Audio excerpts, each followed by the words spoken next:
go 2 million organic tweets. And you're like, oh. So organic. Yes. No one So is pushing any organic, blogger to you push. know? No, it's happening. And then you're like, where are my people? Where are my fans who understand that this is not what it is, so that they can come and speak for me? And that talks about what we talk about, cyber communities. Yes. We really need serious They're important. cyber communities, especially Build women a fan journalists. base. If you build a fan They'll base, come through for you. You will come through and say, like when you're going through it, sometimes they don't even have to say a negative word. It's just positivity to counterattack what these people are saying.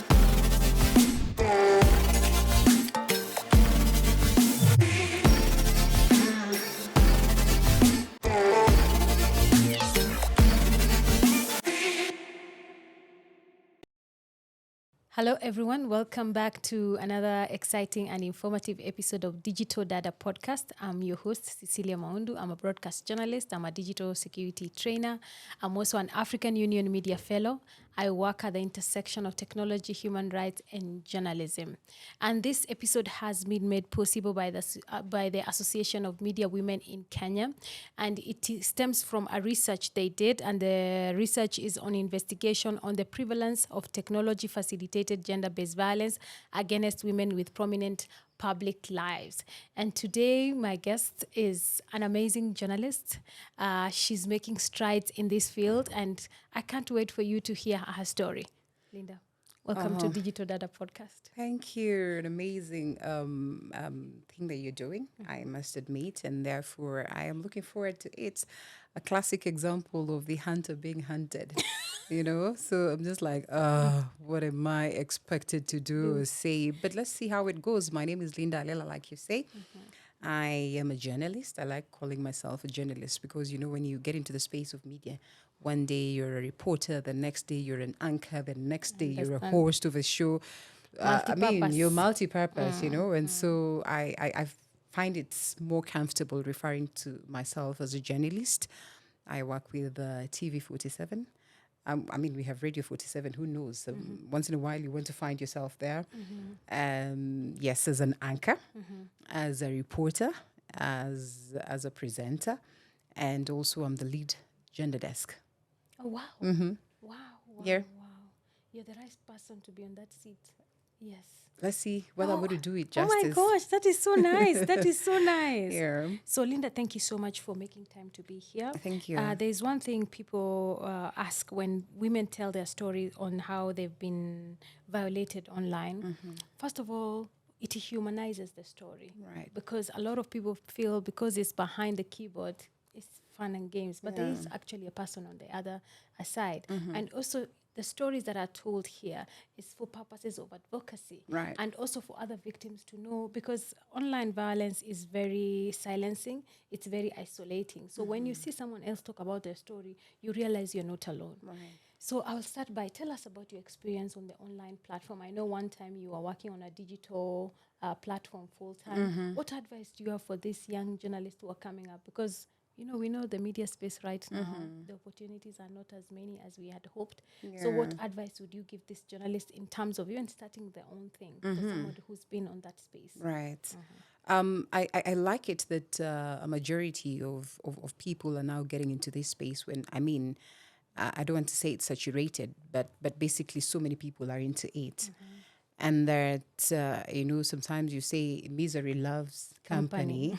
and when there's so many people clogged in the online space, then it means that there's a lot of misery going on in there, a lot of good things at the same time. Yes. But also that means there's a lot of sharing of all these things, sharing of the cake, but at the same time, sharing of the misery. And like you rightfully say, we have trained and hoping that you're going to find yourself on TV or on radio, but that is not where you find yourself. Exactly. Do you just decide that, done, dusted, put your papers somewhere in the drawer and forget about it? Or do you now get creative and march into a space? I always call it a big TV that accommodates everybody, that, has rules but has no rules at the same time, that has restrictions but has no restrictions at the same time. And therefore, you have the capability to bounce into it and shine and do it good. And sometimes you actually get into it and you're not doing good, and you're asking yourself, why is it that it's not just working? But as many people will tell you, the online space, it's just about consistency. It's just about commitment. It's about you doing it. Because, sometimes you say, let it be passion driven, and that money will follow later. And true to it, if you listen to some of these beautiful stories of persons that have been in the digital world, they will tell you that when I started, I woke up to one view. I woke up to only 10 views, and that was mine, my mom's. And actually, mine was like 50 times. You know, the way you watch your video again and your again. friends to keep watching and sharing. And yet I have a huge pride. I sometimes don't even have the energy to beg people to watch, to even tell you, I'm sitting right next to you. I don't even know where to begin to tell you at look at my video and all that. Yeah. So, you go out there. People are doing it. Even the oldies, a mama who's not going to class to study anything to do with journalism, but they're getting into citizen journalism, and they're doing magic in there. How much more for you who has actually been trained? Yes. And I like what you said, passion. Passion is what will keep you going. Right. Because sometimes if you don't have passion and you're doing it for the money, we are not saying there's no money, because we want to speak. This is where we are. We're surviving. Exactly. So there is something, yes, at least. There is something. But if passion drives you, you will get to where you're going. Yes. So thank you so much for that. Thank you. So Linda, tell us about your experience on the online platform. Now that you're in front of the cameras, and I don't know if it's only Kenyans, but when they see in front of the camera, they feel like they own you. Like, you need us to watch that news. So we own you. So tell us about your And it's the truth. Yes. They actually own you. It's like even with the presidency, as long as you have presented yourself to work in the public space, you are answerable to the public. Yeah. The public owns you. Today, if the president is out of the country, we need to know where he is, why he's not available, and all those things. Whatever move he makes, he is answerable to us. We own him. That is the unfortunate truth. And I always say that as well is the same thing with journalism, because then you are there to represent society. You are there to talk about the things of the public and to the public. And therefore, they, in a huge way, own you. And that is why, says, I won't find you just walking anyhowly. I won't find you just dressed anyhowly. Yeah. Because then you are thinking, okay, what about my podcast? That person who watches me and it is very serious, a podcast, and then they see me carrying myself in the manner that I am. How do I explain that to them? You represent society, and in a huge way. So yes, I know there are limits to just how much they own you, but reality is that they do. When you reached out to me to share my experiences, I was like, do I have any? I almost said no. Because, looking at the magnitude of online pressure that people have gone through, sometimes I look at mine and I'm like, mine is nothing. This is a walk in the park or something, yeah? Even though, no matter how minute it is, it affects you. It affects you in a huge way. And then I said, should I research for this show? Then I said, no. Why should I research? Why don't I just go there and be authentic and be me and let it flow, Yes. It might not make sense. It might not be as beautiful as the previous episode, but it's just my experience. It's also my time to just think about this journey all through. And so I wouldn't say I have had lots of online trolling or, attacks. And to me, that is the problem. To me, that is a problem, because also the people we've seen undergo this are the ones that have gotten wings to fly, and they're doing good, and they're doing magnificent work, and they're making the most of themselves. Because maybe they got into this space pretty early, and then they developed shock absorbers. My very first experience, actually. And we are some of the people who've gotten into TV quite some time back, when maybe this digital space wasn't as active and vibrant as it is today. But I just remember my video being put online, perhaps the very first video that I did as a journalist. I worked with GBS at some point in time, and we were doing this online selling of stuff. If you can remember that thing, so it was called home shopping. I don't know whether they still, yeah, it's actually still there. There's some girls and some men who actually still do that. Yes. So you're excited, and it's put on YouTube, and you want to go and see how you performed, and it was pathetic, but we all come from somewhere. But what crushed me the most is that I am such a tender young girl, clueless about what's out there in the world, and the first comment you read there. And perhaps the only comment, because at that time it's not an active, it's not vibrant. You remember also that time the data was quite expensive. Exactly. It's not like right now that it's on our hands. Yes. I keep telling people, I think I opened my YouTube channel a long time ago, but I just opened for the sake of opening. I didn't even know whether it's going to be a space where you can monetize in future. And I was doing nothing with it, and you just put the videos there. You say for purposes of security, because where else, the CDs will break, the hard disks will, I don't know what, the flash disk will crash. So you just say, let me throw that video there. I'll be reminding myself of where I come from. And this first comment is like, I think I'm tempted to open that video to just read it. I think it was something to do with a woman, or I don't know who, just coming there to say that husband snatcher. And I'm like, what is this? The way you want to think about yourself, who could this be? Sometimes you actually almost doubt yourself. You want to ask yourself, I could have done this without my knowledge. I am 101% sure that I have not done anything of that matter. I am as clean as pamba, as cotton. But someone has just decided to come and say, this woman, I hate her, nini. And I'm like, who could this be? Why? Who is this? And everything. That crushed me. That crushed me up to date. Up to date. And this is why I say that sometimes maybe it's a bad thing for someone not to experience some of these things. And I know it's not healthy, but it instilled fear in me. It instilled fear in me that I never wanted my videos online. It instilled fear in me that I never wanted for people to watch me on TV. It instilled fear on me that I never wanted to fly to these bigger platforms. Because then I thought, when you get to these bigger platforms, is when now they know you, and now the trolling is magnified, So I always said, let me just be this big fish in this small pond and silently do my thing, just do TV because I'm passionate about it, or just do radio journalism because I'm passionate about it.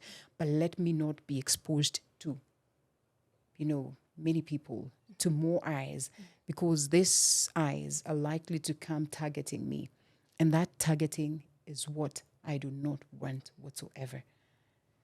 And someone would tell me, there's a bigger platform, why don't you apply? You have everything, you have all what it takes, you have the papers and everything. I freak out. I freak out because what if I get to this space and then, everybody is watching, and then that lady comes and drops that comment. Yeah. I have never known. I don't even know whether it's a lady anyway. It's just a name. And so to me, that was number one, trolling, and it was just one person. And it affected me in a very negative way, because up until date, I have not developed the show capital. I dread going through that. Recently, I hosted Honorable so-and-so and another Honorable together on set. And we were having this conversation, and what you're supposed to do as an anchor, as a host of a show, like you manage the show. Sure. If there were two of us here and we probably had an altercation, or perhaps we had contradicting opinions, it is for you to make sure that there's calm. And so right into the beginning of the show, I am just done doing news, and now we get to the conversation, and it looks like this other gentleman has come to attack. So then, yes, they are not willing to sit on set would you together. Want to be in your position? It was crazy. It was crazy, and they're pointing fingers and they're accusing them of very radical things, that they have done radical things, and this other person is trying to defend themselves, and then they defend themselves to a level where they feel like, okay, I have tried to say this, to explain myself, but it seems like you're not getting it. And so Then boom, it turns out to an altercation, and I'm seated there and I don't know what to do to calm the situation. I don't know whether I should call for a break. I don't know whether I should side with who and everything. So, but I know that my business is to make sure that I control that space and I make sure that everybody else feels like they're respected and they're taken care of. You know, the way Mr. Speaker protects me kind of thing. Yes, yes. So then in the business of protecting someone, just one beat is picked. And not even protecting, in the business of just bringing back Managing sanity. the show. Yes, Managing the yes, show. yes. One bit is picked. And it was after this Gen Z protest. And this person was attacking the other person in the name of, oh, you said this about the protest, about the Gen Zs, which is not fair. You shouldn't have said so. And this person says, no, that was taken out of context. And it was just all over. And so it goes out. And so the Gen Zs come for me. And not just the Gen Zs, let's just say the Kenyans come for me. Why are you defending that person? And you know very well that, this is what they said and this wasn't the right thing. And all manner of insults and, people reminding you of how unprofessional you are or how you're not worth the salt. So you just sit it there and it's making rounds. And Twitter, it's trending. Fine, it's not Linda Alela who's trending, but somebody else is trending. But Linda Alela's name is in there. Who is this journalist? Why are they doing this? And I'm like, dear God, where do I begin? My mom is calling, Sijinani is calling, everybody is calling. And even the people who are calling have not taken time to probably listen to the entire clip to understand where you come from and why it had to be that way. My CEO is calling. And I'm just like, my dear God, is it this bad? Does it have to get to this level? And now the worst is that it gets to insults.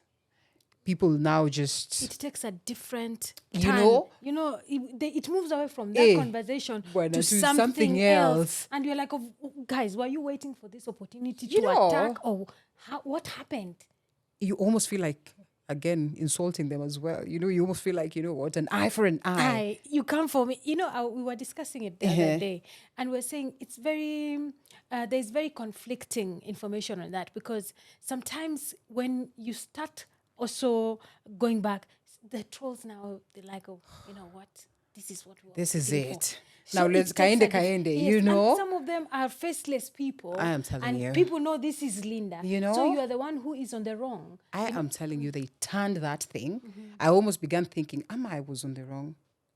But then I'm like, you know what? Yourself. But I love it. I love it because then it comes at a time when I have seen very many people go through it, So you feel you're not alone. So I'm just like, easy. I mean, so-and-so went through this the other day and, the storm calmed. So I am there just praying to God and hoping that the storm calms very fast. I'm actually hoping that somebody else does something big so that then it comes and covers the whole thing. But I am telling you, it could be a night or hours of hell. Hours of hell. It is even worse when now they began body shaming. They began bringing the sexual and gender sexist aspect. Yes, the sexist you're not aspect. beautiful, Oh my and goodness. somebody even says, I know her. She's A, B, C, D. She is there because of A. Now, what is even painful is that when they are saying things that are not right, Kiambiwa, something that is right, you're just like, okay, well, they have a point. But why are they coming up with stuff that is not true? Why? Why has it shifted from me? Why I was just doing the right thing, and I did the right thing, and I am certain and convinced that I did the right thing. And even if it was to happen again, you would still do the same. I would still do the same thing, unapologetically. So by the time, so you're like, okay, fine. People are telling you don't read, but also the desire to just read and see what is being said. That's one of the mechanism. We keep telling people don't read, but we also forget you're human. You can't help.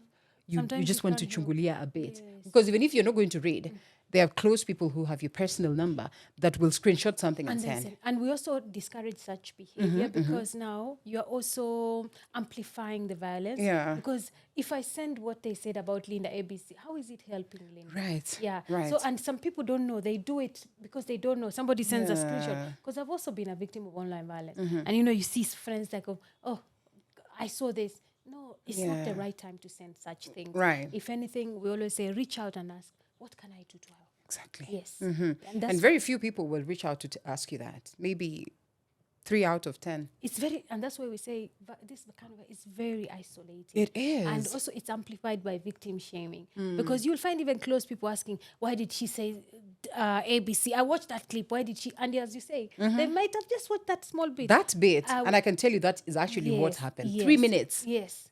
They have massacred you. They completely. And maybe it was a clip of about 1 hour or 40 minutes, but they didn't bother watching Exactly. the rest. So Linda, I would want to know, what kind of help did you seek? Or, you're saying, because a lot of victims do what you did with the hope, you wake up with the hope that today it's going to be, something else is going to crop up or they're going to forget. But what help did you seek in terms of even mental support, even professional support, even family support? Right. I first of all, you probably don't have the energy to pray. Of course. But then you have to push yourself to that. You're just like, God, I mean, you are my first help. I'm just coming to you. I can't wait to see this over and done. I can't just wait to hear them say that now something else is trending. I can't just wait to hear what my bosses will say. And then your mom is calling. It is not making sense because she is in a totally different generation. I have just begun my own online space because now that's where we're all headed. And now you freak out. You almost want to go and hide all the videos because you do not know whether they're going to come for you there and probably just crush even the little numbers that you have built, Yes. And my mom tells me, why did you? I said, did you even listen, first of all? And I don't blame her. And I understand. Ungesema heavy, don't even continue with those things that you're doing online. But mom, this is basically where everybody else is going. What do I do to make you understand? Then all of a sudden she's like, it's all right, easy and everything. These are the people that you, first of all, want to seek. You almost think legal, but before you even think legal, you want to think family, you want to think close people, you want to actually sometimes also just shut them and just lock yourself.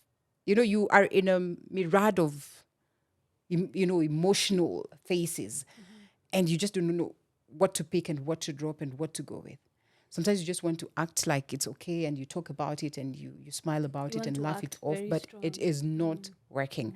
So for me, I, first of all, said, let me talk to the few people I know have gone through this, like firsthand. Very, very important. And I'm like, hey, gosh, this is what is happening. And sometimes even before you reach out, they have told you, because now they're close to you and they have gone through it. And like, oh yeah, sasa imefika. Somebody will tell you, now run with this. This is the moment to trend in Kenya. They're telling you now, sasa, endo upige ile picha kwa studio. Weke hapo and then caption this. I've never understood that. Or maybe we're too naive. Yeah, because and I'm wondering, please explain to me. Is this really the right thing? Somebody else says, this is the time to write an article about you. This is your time to shine. If it is not now, it's never. Somebody else tells you, nyamaza tu, just under wraps, keep silent until it's done. But you also feel like you want to respond to them and because tell them this is not this is not what you think. Yes. Have you taken time to go through the video? So it's a myriad of just confusion, I would say. And so somebody else who's a lawyer says, now come, we're going for this one particular person because now this is off the conversation. This one is defamation. I am willing to represent you so that we can teach this one a lesson so that everybody else can learn the lesson from them. Then you just there thinking about other women. You're thinking about Aziad, and at some point in time where she decided to take a legal approach to, a troll online, and the whole thing just crumbled on her. Oh my God! So then you're like, is this really the right thing to do? I know. Then you are just talking to people, counselors, they're like, yeah, it's all right. And that we have the privilege of having contacts, courtesy of what it is that we do. Because what you do. So somehow you will find actually them reaching out to you, yes. Sometimes you want to reach out to them and just say, and so all these things is a cocktail of things that you find yourself doing. You're not even sure what worked, what saved you the moment. And the troll can run for like a day or two. Sometimes even 3. One day looks like a year. I interviewed someone who told me I cried for 3 days. And when I woke up, like I decided to go online, I was still trending. Yeah. The way you go 2 million organic tweets. And you're like, oh. So organic? Yes. No one So is pushing any organic, blogger to you push. know? No, it's happening. And then you're like, where are my people? Where are my fans who understand that this is not what it is, so that they Yes. can come and speak for For me? me. And that talks about what we talk about, cyber communities. Yes. We really need serious They're important. cyber communities, especially Build women a fan journalists. base. If you build a fan They'll base, come through for you. You will come through and say, like when you're going through it, sometimes they don't even have to say a negative word. It's just positivity to counterattack what these people are saying. And I must appreciate the few that I saw online saying, we know Linda. Linda has done this. Linda has interviewed us. Have you guys gone to check how long the video was and what was said prior and after? Linda was just trying to do the noble thing. And to me, I was also thinking MCK. I was thinking Amwick. I was thinking CA. I was thinking all this, bodies that we are under. When they watch this video, what are they going to say about this journalist? Are they going to be happy? And I was like, I know that MCK is not going to send me or say something on the Media Observer that, well, she went against the code of conduct. And I was like, this is it. I did the right thing, but it's fine. There are repercussions to what I did. I think I just have to stay strong. My CEO calls me and he's like, hey, what happened? I say, Mr. CEO, it's this and that and everything. It's all right. It's all right. I mean, these things happen. That is the most comforting thing to hear. And that support is extremely important. Very important. Just to know. Yes. Because they're the CEO. They know the work that you do. They know when they tell you it's okay. It heals a very big part. And It that's why we're does. saying also media houses need to take a very Yeah. active role protecting their journalists. Yeah. Because you're being attacked because of the work that you're doing. That's true. So that one is, that is very, very commendable. Did you report the incident? Did you take the offer of going the legal way? No, I just thought, I figured out, and again, fear. This is fear of the unknown. Do you really want to go this direction? And then you still remember that, you are a public figure. Much as you really want to hide your head in the sand and tell yourself that you're not as popular, you're not so much of a celebrity. That's when you realize actually people know you. They actually know you, man. They do. And you are thinking, somebody else will even say, hey, that's how the other interview. She didn't even handle it professionally. This is one professional. Oh, so kumbe you know me, kumbe you watch me, which is a good thing. Could you please add some numbers? Sometimes you actually want to go and check on your Twitter to see whether some numbers are, followers and all that, yeah? And so I said maybe it would have been too early to just take that direction. And when people tell you, just calm, let it go. And you actually, 1 day after, 2 days after, It's gone. it's gone. Well, Though they say the internet never forgets. always it has the memory of an elephant. Yes. Yeah, so I agree. But however, we encourage people to actually take the legal action because you find like these trolls, they will still continue doing that kind of nonsense year in out because we wait for it to die down and then they have their next victim. That's true. On board. Oh, and they can really, really, really rip you apart. But also I asked this, and maybe if it was so easy to take the legal approach as it may look, I would have run for that, But the complexities that come along with that, and maybe the society need to be trained and to be enlightened, like civic education, like you say, you are an expert in this space. Just how much is word out here as to what someone can do when they are trolled online? Whom can you go for? Like you say, these are faceless individuals. Whom do you go? How do you get into the nitty-gritty details of understanding that this account is so and so's, and this is where you can find them. They're hidden somewhere, behind the keyboard, and this is what they're doing, and you get to them. So the complexities that come along with that sometimes would discourage so many people. And I'm saying this speaking on behalf of friends of mine, colleagues that I have seen trying to take that route, to acknowledge that, yes, mine could not have gotten to that level, but I do not fall short, or at least I have people I know have experienced it firsthand.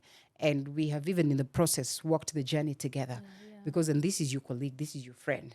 And so they always come back to you and you're like, this is bad. Why don't we go the legal way? You begin trying to find your way and doing this, unapata, man, it's just too complex. Sounds like a mirage. And then you're like, I don't want to go through this. Even those ones that are lawyers are reaching you out. Are they reaching you out on pro bono basis?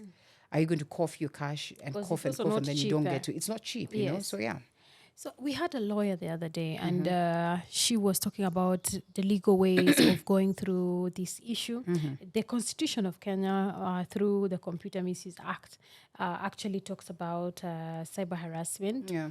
Unfortunately, the law is a bit vague on this issue.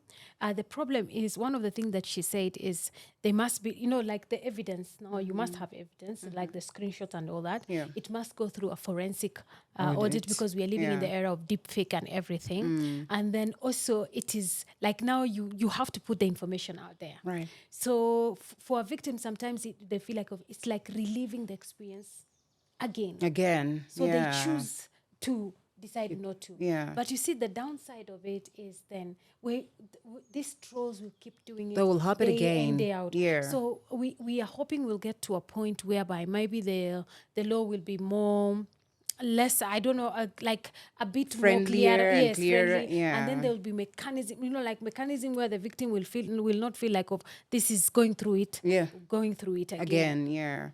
Okay, Linda, you head the gender desk.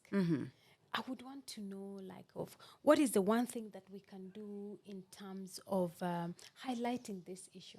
Because through this report of Amwick, 48% said, "Oh yeah, we know, but it's not a crime." So they still believe it's not a crime. So what can we do through the gender desk that you sit in? Because we need a lot of civic education on this. Right. We need a lot of advocacy work on it, and you're seated at the right table. What can we do? First of all, I want to believe that the very same space, that online space, is very vital. Very vital, very powerful. To, rewriting the wrongs, right? Is it rewriting the wrongs, or like erasing the wrongs and all that? Yes. In that, I had the gender desk that encompasses radio, TV, and digital. But I don't even think we can, amplify the nose of these heinous acts online, as on TV and on radio, more than we can do online. Because like we say, the online space is a free space. Oh my God, and it's very powerful. And it is a book that has millions and millions of pages that have not been used. And so, number one, I think that we need to capitalize on the very same space. The digital space. The digital space. To say no to this kind of, bullying, cyberbullying, this kind of targeting online. We need to write as much as we can. We need to have videos as many as there's podcasts. Talk about it day in, day out. I know they say Rome wasn't built in one day. Yeah, of course. And that we don't expect to see changes in one day. But we also know that the more we talk about it, the more we write about it, the more we open our brains and the brains of others, the more we share information, the higher the chances of us being able to handle this. And so in our very own space, we always strive to make sure that we have an article or two, every time talking about tech-facilitated gender-based violence and how best we can run away from it, how best we can attack it, how much security there is online, before we even think of how we get it to TV, because then TV is also a platform that is on 24 hours, but cannot guarantee you enough time to highlight some of these things. And so is radio. And, there are also a lot of complexities as to these concerns of gender. The men will say that we target them so much. So when we're talking about gender-based violence, the assumption is that it's always about women. Yes. When it's actually not the case. There are other interests, there are other genders that are, there, you call them the silent genders. Yes. That we don't get to talk about so much. So, and I trust that this space is quite open for us to get the freedom to as well even articulate these matters without having to worry much, And so we constantly come up with ways, we constantly go for trainings to just understand different approaches as to addressing cyberbullying, as to addressing tech-facilitated GBV or tech-facilitated violence, and every single time you learn something new. And so I would say that in my own space as a lead gender desk, we all we can do is just to push. All we can do is just to make sure that we make a lot of noise. All we can do is to just make sure that we involve everybody, all and sundry. You meet someone and you almost feel like everybody's going to label you, insane, because the only thing you are talking about is just how best we can shun some of these activities, because the online space, the AI space comes in so that we can make the most out of it, so that we can make money, so that we can learn, so that we can unlearn the things that we did not get right. It is not coming in so that we can use it to target individuals. But we must also acknowledge that this targeting is always going to be there. But now, how do we make sure that we reduce, in the lowest of level? And so there are a lot of things that are happening in terms of just policy, in terms of, broadcasting, in terms of amplifying these voices, that we constantly are always out there to make sure that we use the platforms that we have to amplify. I think something you said was very profound. On the digital space, it's timeless, like it will always be there. Yeah. With TV, we are waiting for this segment, and today maybe they are talking about ABCD, and then tomorrow it's gone. Yeah. But when it's on the digital space, it means that maybe even 5 months, 6 months, forever, it will be there unless you decide to. Yeah. And I mean, it's just good to get these stories. We want to call them survivor stories, per se, because, like we say, when people articulate some of the things that they've gone through, they present a learning curve for other individuals that have not gone through that. They sort of welcome people to prepare their minds and themselves to encounter this, and to know that there are possibilities that we could go through this, and how do we go about it? How do we handle it? Because then also when people share their experiences, we actually get to see foreign things that we never imagined could be in existence. And therefore, we now begin deriving mechanisms of addressing them. We now begin figuring out, okay, so this is strange. This is kind of cyberbullying that is so unique. We've never experienced this. So how can we counter it? How can we come up with policies or security measures to ensure that then we address this? And therefore, the media is quite a significant space. And that is why we'll have interviews, we will engage specialists, we will engage, those ones that are gurus, we will engage survivors, case studies, because ours is the business of amplifying these voices. The moment you amplify, the moment you talk about it, then you're halfway into getting the solution. I like that. What advice would you give to other journalists, especially women journalists who might be dealing with this kind of harassment? First of all, please do not allow yourself to go through what I have gone through, in that you deliberately even deny yourself the chance to fly just because you dread that moment of online attacks.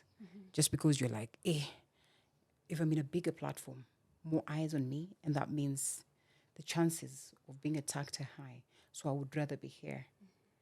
It does not do you justice. Because then you're like, I think I am better here because no one attacks me.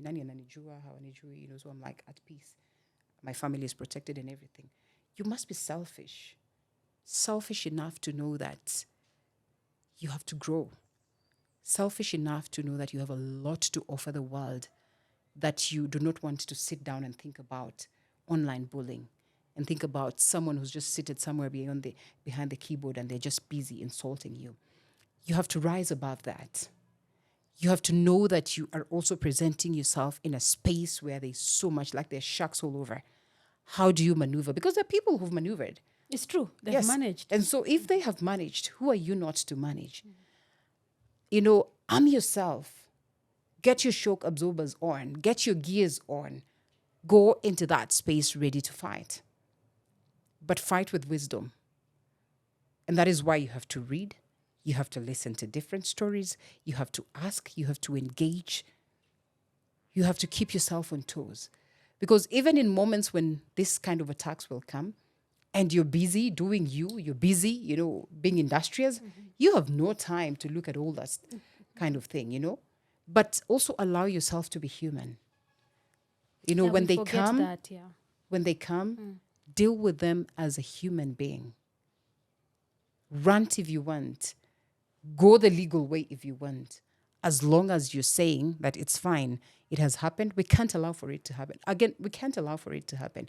If there's someone you can teach a lesson, please teach them a lesson in the process. It's so true. that ikuwe funzo Kwa wengine. kwa sijui kwake na kwa Na kwa wengine ambao wengine. ni tabia kama hizo, sio? Yeah. So I like the fact that you actually received support from your employer Yeah. and some of your colleagues. What do you think are the main factors that contribute to online harassment, especially towards women in the media? Well, sometimes we also, and it's unfortunate, and I don't want to say this, is that sometimes we place ourselves in spaces where we will be trolled, Yeah. It's like you are presenting yourself in the manner in which you carry yourself, in the manner in which you behave online. Because you see also, your digital habits are very important, yeah? Especially if you're in the public eye. Yes. What truth are you presenting? What truth are you sieving? What truth are you protecting or covering? Or what, I mean, are you just going to go online and give them everything about yourself? Because then that is recipe for disaster, So if you're going to give them everything about yourself, they will have the tools to use when they want to attack you. So you have got to choose what you want to present to the online space and what you want to guard. Because even the Bible, the good book says, and I know this is an open space for everybody, and every other religion must be respected. But where your heart lies, or where your treasure is, there your heart lies. So if your treasure you're going to present online, then your heart will lie there, and the probability of you being hurt is high. Because then your heart is divine. You must be in the business of protecting it. If you're going to take it and place it here, when the cameramen are moving stuff, they're likely to fall it down. And that is going to hurt you. That is going to kill you. You're probably not going to breathe the next minute. So you have to be in the business of knowing what you want to dish out there and what you want to have protected. Because then when you protect the things that you value the most, when they come attacking, they will attack the basics and you'll be like, amepasua tu hiyo thermos yangu, nitanunua kesho, But if you're going to take your most valued and precious thing and put it there, if they will crush it, they will have crushed you. So what is this that you're putting online, right? Who is this that you're entertaining online? What conversations are you carrying down there? And some people will engage in very precarious conversations, and that is their niche. If that works for them, let it work for them. Don't get in there and now you are like a jack of all trades, a master of none. So-and-so is doing this, you want to do it, and all that. You will be weighed down by the comments that you will receive, by the bullying that you will receive online. And so be very deliberate on what it is that you present there, how you carry yourself online, because that is the only thing that is going to be used to put you down. Wow, this is such a light bulb moment, because we keep saying oversharing. Yeah. Like the digital space, there is no difference between the persona you put online and the physical persona. Yeah. No, it's just one and the same one thing. and the same, and yeah. that is one thing people really, really need to understand that. And that's why they're saying the things you put online says so much about you. Let no one lie to you like, oh no. That's and we know it. Yes, that's why employers... Saile, you have trouble at home. We know it. We can tell. There's trouble in paradise. Yes. Yeah, and like your digital habits are really also determined by your the kind of work that you do. The threats you can go through, Linda, not my threats, because for sure you are in the public domain. Me, I'll come and sit here once a week, do this podcast, go home. Yeah. I'll pass by the street. No one will know. No one will even figure out. But tomorrow, when you go to a cafe, you'll see people looking at you, and they're like, "Oh, the new msichana TV 47." Right. So also you also have to realize, and we always say, we are not saying you self-censor yourself. No, further from it. Yes. But you have to know what you're putting out there. And for us who are public figures, like you say, it's how you carry yourself out here as well. Because Because you see, it doesn't have to be online. But like you rightfully say, I will march into some restaurant and someone is going to spot me. Exactly. And that very person is the one who's going to take a photo of me and put it online. So you see, it's not me who's put that online, but somebody else did. But what did they put? What did they see you doing? And they thought that this would bring numbers to their YouTube page. Yes. They thought that this would do this and everything. So also, how do you carry yourself out there? Is this how you want to portray yourself? Such that even if when I say Mauko, you Linda is ratchet, you're like, easy, yes, I am ratchet and I'm happy to be that way. So again, the way we carry ourselves will definitely contribute to the kind of bullying that we get. Even though I always say that none of this would justify. And they also, trolls don't need a reason. Yes. They'll come, like Linda today is wearing pink. Why is she wearing pink? They will always look for an excuse. They don't need an excuse. However, we are saying we have to guard our digital habits. Yes. Especially knowing the position that we hold. So have you noticed any difference in the way because men still go through online violence and female journalists are treated and harassed online? It's a patriarchal society. At least let me talk about it, and with the local society is a violent society. Unfortunately. Yes, unfortunately. Unfortunately. Yes. And maybe that's the reason why most of the times people will feel like when we're talking about gender-based violence, we tend to incline into supporting women so much so perhaps thinking that men don't get to experience this. It's because it's been a patriarchal society for the longest of time. And so it is women that have been deprived from, enjoying the rights to humanity, in the best form ever. It is them that are always targeted. It is them mostly who are trolled. And so for me, I just observing the trends, because you see, it's something as basic as them coming to troll Linda and say that Linda is probably ratchet. Linda has been seen with so and so. You will see how Linda will be trending, and they will magnify that Linda does not carry herself with respect, and they will overlook the man. It's as if the man was never in existence. Oh my God! It is always the woman's fault. It's always the woman's fault. Why are you? Yes. Why are you like lazy? Why are you like always out there? Why don't you dress good? Why do you expose yourself in that manner? What about the man that I was with? What about the men who I was with?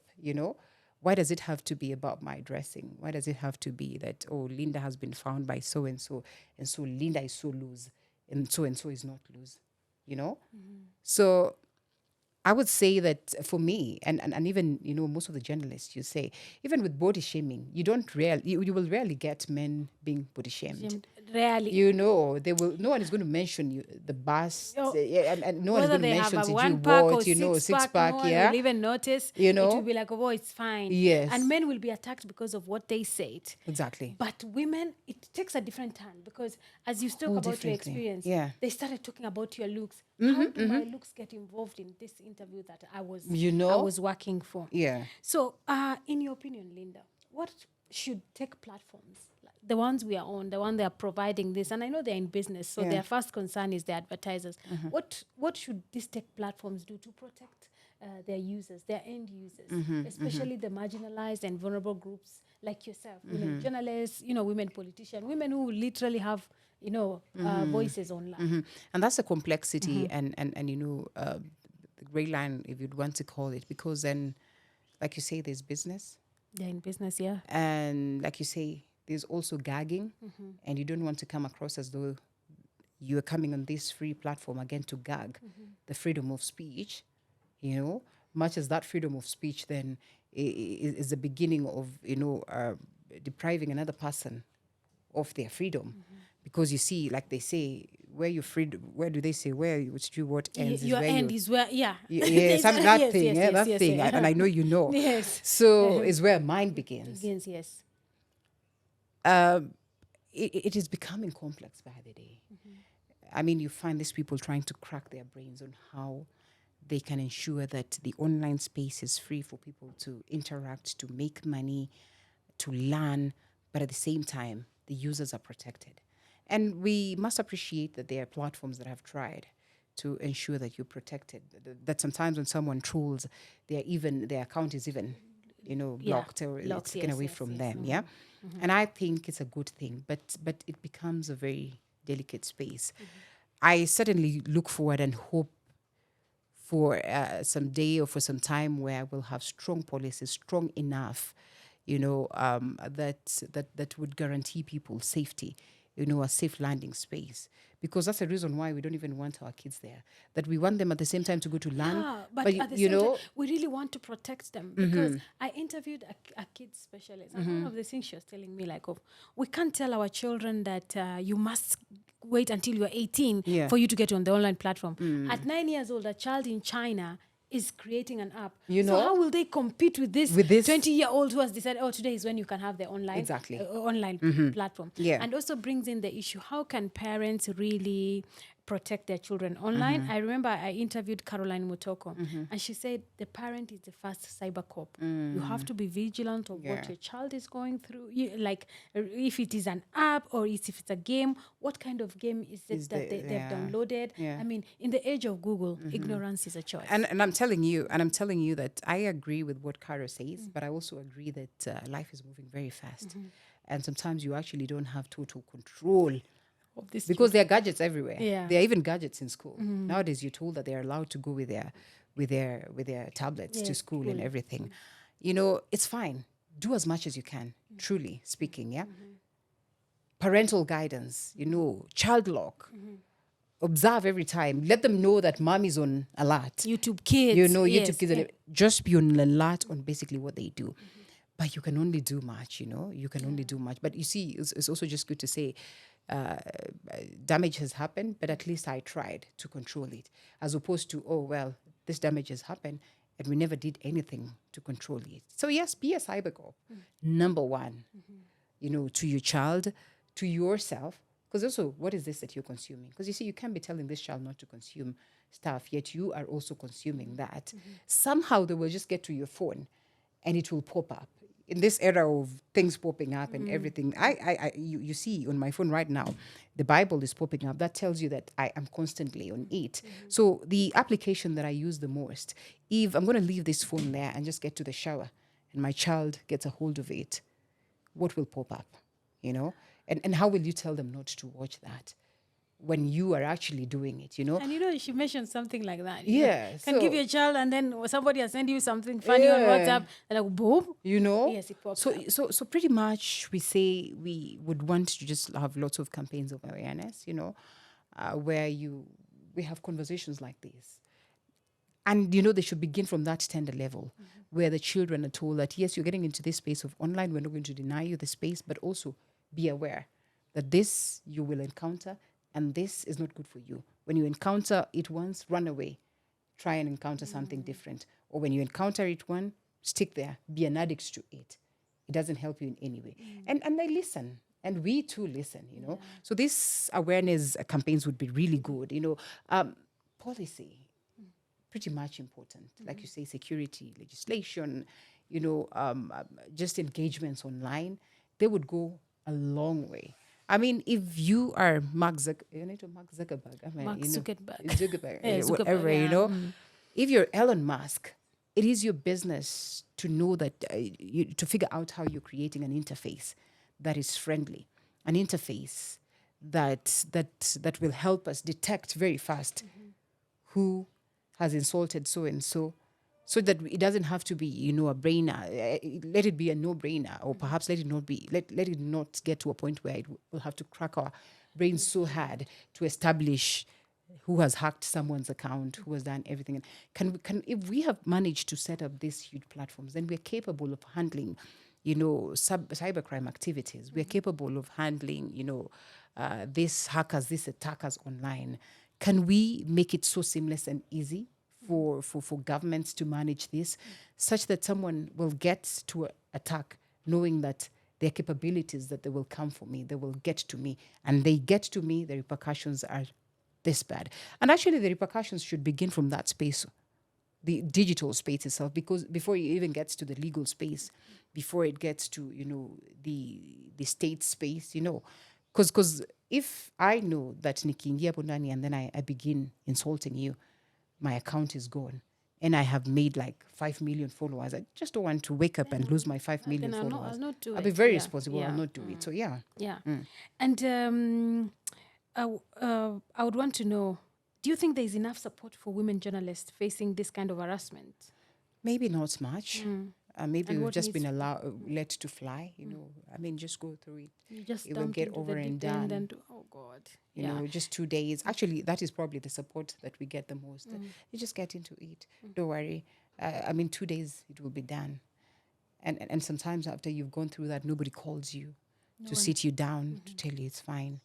I mean, I know you went through this, but yeah, I mean, these are occupational hazards. These ones you're bound to encounter. Sometimes you don't even get preparation prior.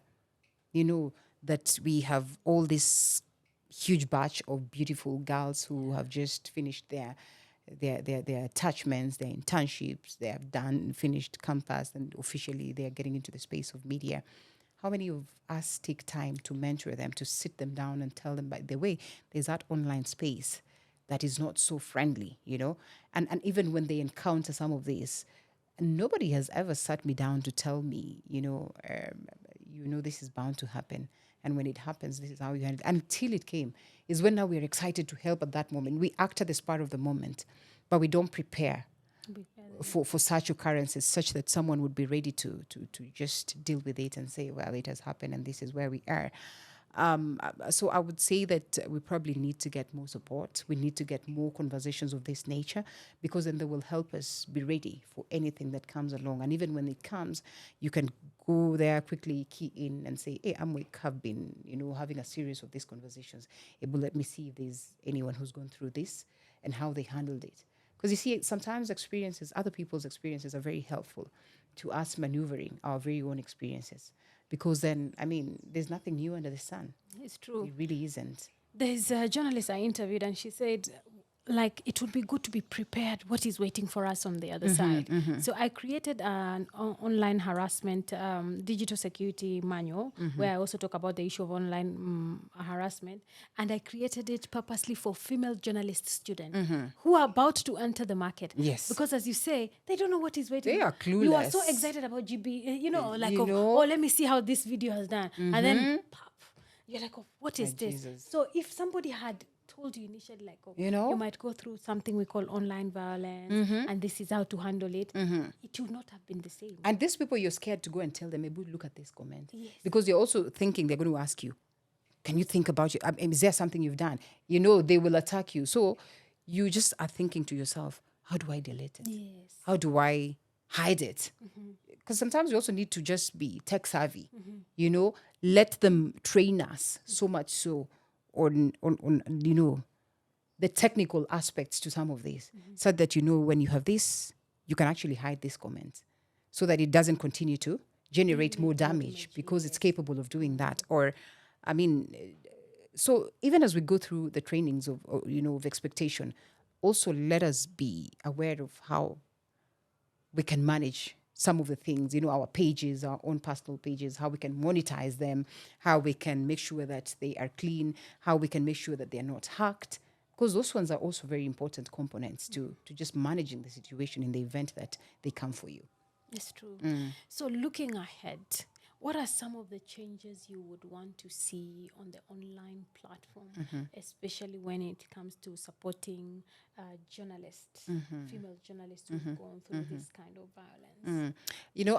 I'll be lying to say that there's anything magical that would happen, because this is an ever-evolving space. Oh my God, it's very dynamic. What is happening today changes tomorrow. Yes. Yes. So I would just say we need to be intentional and deliberate in just learning the online space and understanding AI and understanding the digital space, and arming ourselves for the worst, knowing that, well, the best will happen, So it might not be much of what I would envision on that other side.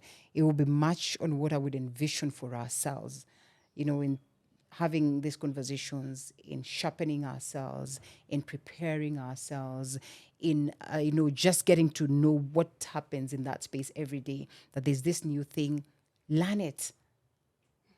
There's something that you've learned before and now it's no longer useful, and learn it, and get to the next. Just that diversity, that flexibility of just getting to know what the online space has in store, because it will forever evolve.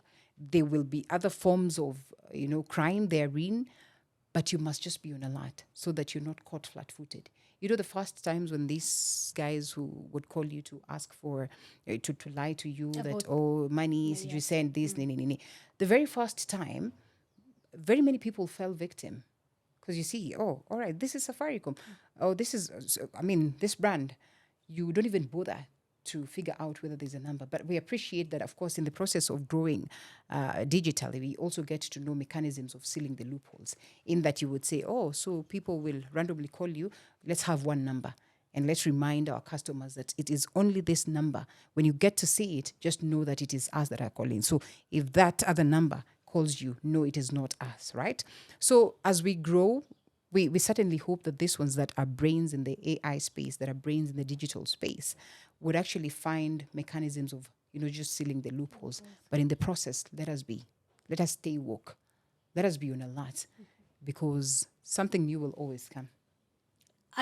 It's always something new coming up. The other day we were talking about different things. Now we're talking about AI. Exactly. We don't know what we are going to be talking about in the next near future. Yeah. I would want to know your parting shots. What message would you like to send to those who engage in online harassment and to those who stand by while it happens? Because let me tell you something, the bystanders even make it worse. I want to slap them, Yeah, because I always tell people, like, if you're a bystander, why do you allow for this? this? Yes, the silence means agreement. Say something. Yes. So I would want to, what message do you have for them? First of all, I appreciate this broadcast, and I hope that you keep it. And I hope that we keep having conversations time and again, because, today I am talking about what I have talked about. Tomorrow there's going to be something else. I'll have learned something else. I'll go to some workshop, to some training. I'll pick something new. And I would be happy to share again and again as we all get to learn. But yes, let's just not, there are better things to do online. And the irony of it all is that these people that you're busy trolling are the ones who are making money and making the most of their lives, while you are there trolling them and not making a dime out of it. Why don't you use that space to build you? Why don't you use that space to advance positivity? Why don't you use that space to make a better version of you? Why don't you use that space to build somebody else? What satisfaction comes with you just going to bed and just knowing that you have insulted someone? I have had an encounter, and this is when it made a lot of sense. When yes, somebody who's young and pretty close to me got to someone's video on YouTube, kids, and they're just like, you're not even beautiful. And they're using my account, yeah?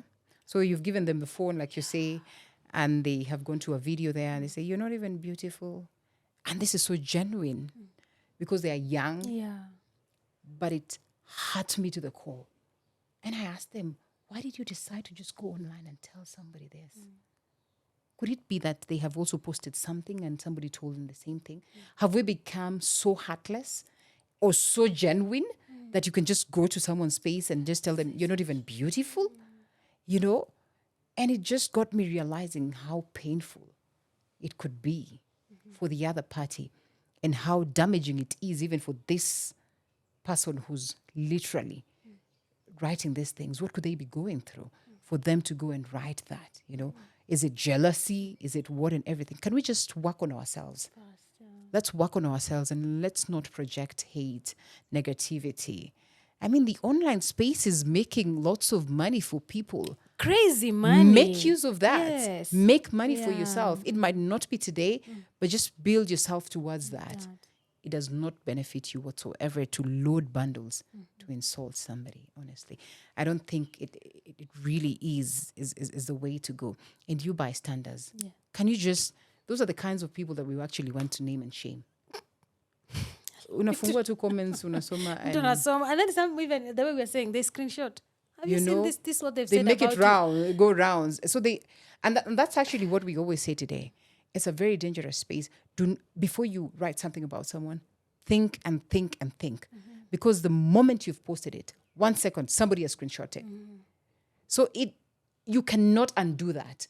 You cannot go back there and delete and say, I'm sorry. And you can't, because the screenshot will be making rounds and the damage is forever. Is that really what you want to do to someone's, personality, life? Is that really what you want to say? You'll go back home and sleep and clap for yourself and say you've done something good. But anyway, this is an open space, like we say. There will always be such people. And also, we have to be very careful, because there's something called perpetrators of they become second perpetrators of online violence, because you see something negative written about Linda online, you screenshot and then you send it to a group of 100 people. Already you're also the abuser in this case. So we also have to be very careful. And Linda, I like what you said, like when somebody just writes those words, what is inside you that makes you write such words? Because even, you need to analyze yourself. The good really. Bible says, and we say this podcast is for everyone, but we can quote the Bible and say, out of the abundance of the heart, the mouth speaketh. So is it that what is in your heart? So we also have to look at what are some of the underlying issues, because the hate is too much, and you wonder, is it sometimes fun and games, or actually people are actually speaking from what is in their heart? So Linda, thank you so much for making the time to Pleasure is all what mine. An engaging conversation. It has been an epiphany for me, because I've learned so much, and everything that you said is actually what is happening on the online platform. It's online violence is very silencing. It's amplified by victim shaming, and these stories have to be told.